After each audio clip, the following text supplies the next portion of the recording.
Hello hip hop listeners, तो कैसे हो आप लोग। तो फर्स्ट अपडेट जो है वो कृष्णा की साइड से है। तो ट्विटर पे कृष्णा के एक फैन ने उनसे पूछा कि उनके जो स्पॉटिफाई पे मंथली लिसनर्स है वो धीरे धीरे कम क्यों होते जा रहे हैं। 7 दिन पहले 4,10,000 थे, 2 दिन पहले 3,70,000 और अभी करंटली है 3,60,000। और साथ ही एक स्क्रीनशॉट भी ऐड करा।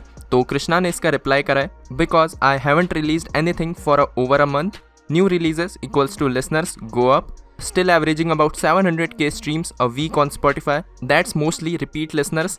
तो कृष्णा का कुछ ऐसा कहना है कि उन्होंने काफ़ी टाइम से कुछ म्यूज़िक रिलीज़ नहीं करा है, इस कारण से कम होते जा रहे हैं उनके लिसनर्स, और जैसे ही कुछ न्यू रिलीज़ होगा वैसे ही लिसनर्स बढ़ेंगे। और करंटली स्पॉटिफाई पे उनके 700k स्ट्रीम्स होते हैं वीकली, और ये मोस्टली उनके रिपीट लिसनर्स है। तो समझ गए होंगे आप लोग कि कृष्णा के जो मंथली लिसनर्स है वो डाउन क्यों जा रहे हैं। नेक्स्ट अपडेट की तरफ बढ़ता है। तो ये जो अपडेट है वो दीप कलसी की साइड से है। तो दीप कलसी की तरफ से एक पोस्ट आती है जिसमें वो ये बताते हैं कि वो कुछ टाइम से कोविड पॉजिटिव थे, पर अभी वो पूरी तरीके से ठीक हो चुका है और कर्मा की जो MYP एल्बम है उस पर वो करंटली वर्क कर रहे हैं। तो बहुत ही जल्दी आप लोग को MYP देखने को मिल जाएगी, क्योंकि अंकित खन्ना की साइड से भी एक स्टोरी देखने को मिली है जिसमें उन्होंने लिखा है, The only motivation at this time is new demos and songs from my artist Karma bro, the album sounds dope। जितने गाने रेडी है वो डोप है, काउंटडाउन बिगिंस। और कर्मा की तरफ से कुछ ऐसी स्टोरी आती है, MYP डेंट दे देगी दिमाग में।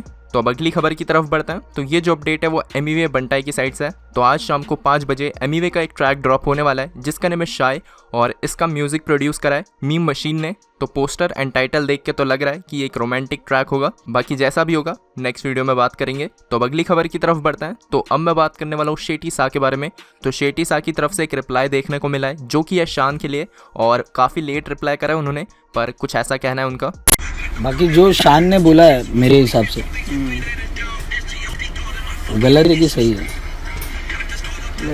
उसको बोलना चाहिए, उसको बोलना चाहिए। रैप मतलब तू रैप को कंपेयर कर रहा है ना, तो रैप को कंपेयर करना, मतलब इतनी बड़ी बड़ी चीज़ें रहती है, 4-4 पेज का लिरिक्स रहता है ब्रो, और वो चीज़ को याद रखना और उस चीज़ को गाना उस हिसाब से, फिर उसको पता चलेगा मेरे हिसाब से।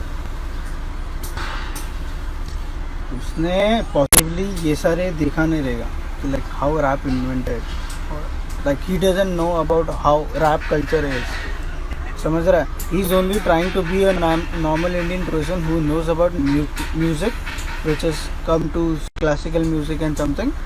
Exactly, bro. Rap is like a very big thing and people are talking about it and fucking the shit. Tupac कौन है भाई, क्या उसको नहीं मालूम। या एग्जैक्टली टूपाक, मतलब उसने वैसा जज कर दिया।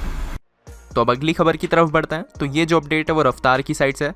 तो रफ्तार की तरफ से एक स्टोरी आई है जिसमें उन्होंने कुछ ऐसा लिखा है, रफ्तार एक्स हरियाणा एक्स पंजाब। तो क्या लगता है आप लोगों को किन आर्टिस्ट के साथ ये कोलैब हो सकता है, नीचे कमेंट्स में बता सकते हो। तो अब बात कर लेते हैं MC हीम के बारे में।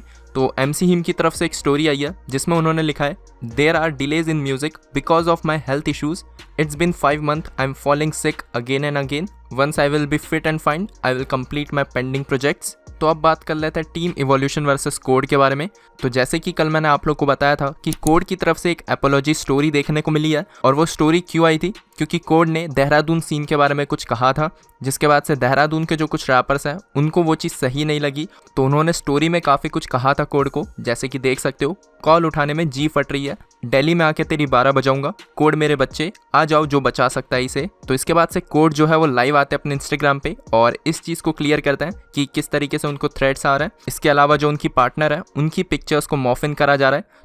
भाई देहरादून को वापस सॉरी बोलना पड़ेगा, माँ चुदा है भाई। मैंने सॉरी भी इसलिए बोला क्योंकि वो बहनचोद ये जो होती है ना गनीच हरकतें, बंदी को गाली देने वाली, बंदी की फोटो निकाल के मॉर्फ करने वाली, वो मैं नहीं करता ब्रो, वो सब नहीं करता मैं भाई, वो सब नहीं करता मैं भाइयों। मैं तुम्हें कहानी बताता हूँ। कहानी ये है, लौंडे मेरे को इंटरनेट गैंगस्टर बोल रहे हैं और खुद बहनचोद 20 अकाउंट से 18 अकाउंट से कॉल करके गाली सुन रहे हैं मुझसे।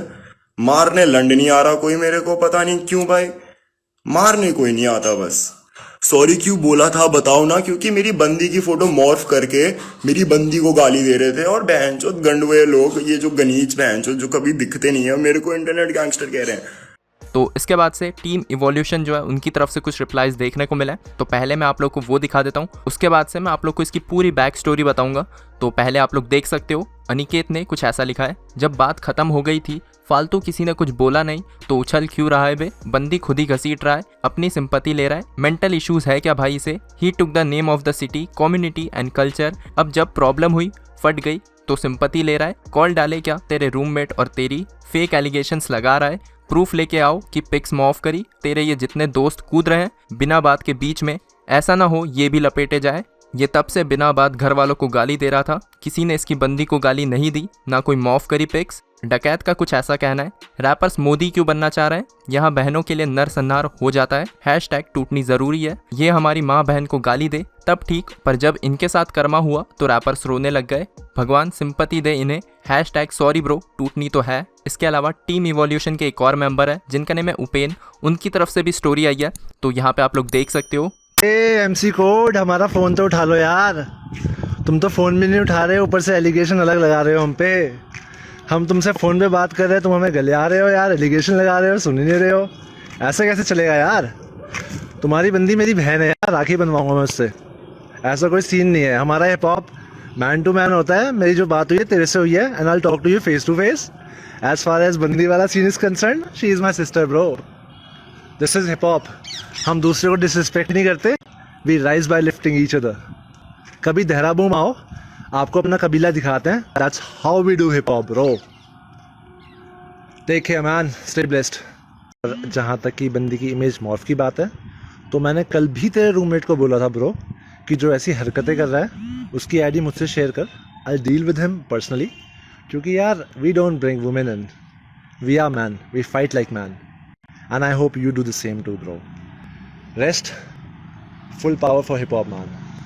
और मैं गांजा नहीं फूकता bro, by the way, to get you cleared over है। तो इसके बाद से कोड की तरफ से कुछ ऐसी स्टोरी देखने को मिली है। ये अनिकेत और डकैत कह रहे हैं कि कर्मा की मैं माँ की गाली देता हूँ, इनके बंदे ने 2020 में दारू पी के सेम चीज़ करी। तो अभी तक जो चीज़ें हुई है वो मैंने आप लोग को एक्सप्लेन कर दी।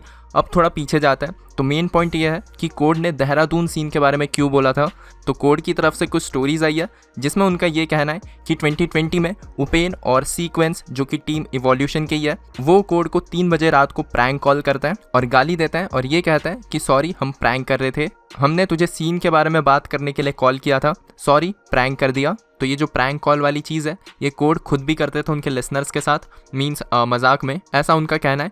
इन लोगों ने मेरे को सेम चीजें करी हैं bro, I have all the fucking records bro, I have fucking records of them abusing my fucking girlfriend online, I have all the fucking records of them prank calling me, I have all the fucking records of them doing all this shit, but मैं करूँ नहीं bro. So send me your text number and we can talk over the phone. I'm really sorry about what happened before. It was all a prank. देख रहा है, ये देख रहा है ब्रो, गाली दे रहे हैं ब्रो ये रात को कॉल करके मेरे को सितंबर में। मुझे क्यों कॉल करा है, मेरे को प्लीज टेक्स्ट। Bro, सब सही है। ये देख रहा है, ऐसी कोई चोट नहीं है। सब सही है, ऐसी कोई चोट नहीं है, इसकी माँ की चोट। तो हम लोग अभी लाइक सीन। तो बेसिकली कोड का ये कहना है कि ये सारी जो चीज़ें हुई है वो उपेन के कारण हुई है और ये सारी चीज़ें उनको ट्रिगर करी देहरादून सीन के बारे में कहने के लिए।